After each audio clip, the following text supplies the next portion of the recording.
going on, everyone? Today I'm going to show you how to replace the air filter on your 2002 to 2008 Dodge Ram 1500 and 03 to 09 Ram 25 and 3500s if you have your factory air box still. So we're going to go ahead and replace this with a K&N drop-in air filter.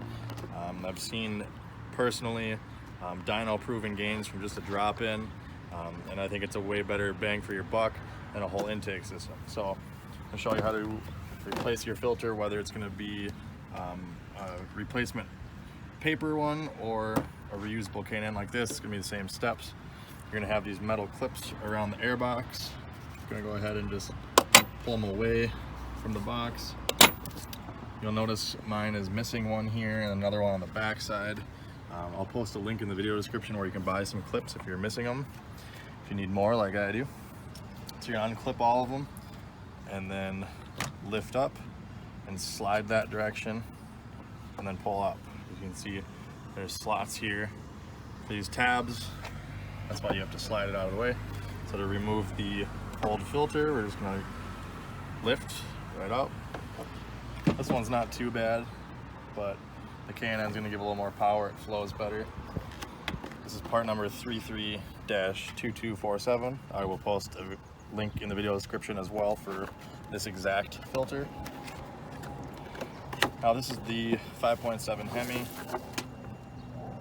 All of the Rams should use the same air filter, however, they use the same air box. If you have this air box, this should be your filter, but it never hurts to double check on the website to compare what your vehicle takes. So the new filter comes oiled already, that's why it's red. The oil itself is red.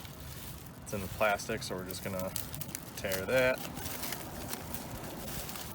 But I'm not gonna touch the filter and get oil all over my hands. So there's obviously two sides to this. You can see the old one was in like that, so that's the way we're gonna put this one in. It does not matter which way it faces, just so long as top is top and bottom is bottom.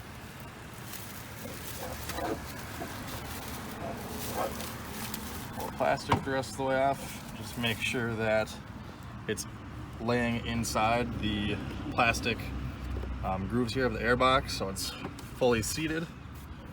And now we can put the airbox back down. We're going to tip this end down first, get these tabs in here. If you come over to this side, you can see that a little bit better. Like that. And then push down. And the top and bottom of the airbox should be lined up flush with each other. Like that.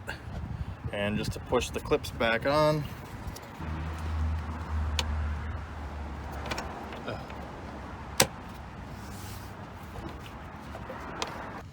Alright, once you have it clipped into place, that's it, you're done.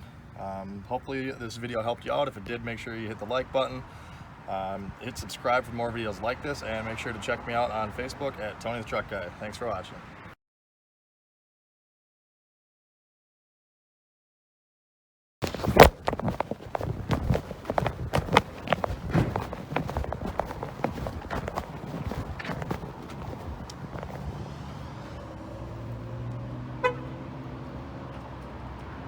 Just gained like 8 horsepower, no big deal.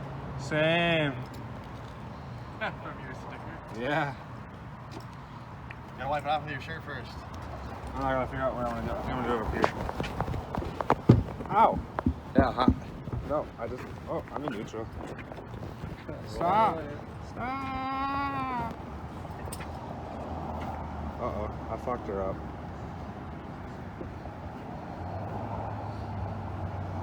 There she goes. So much power, it just can't even contain itself.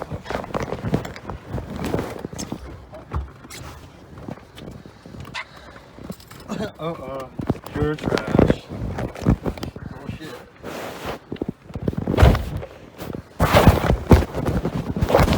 There's door phone. Still recording.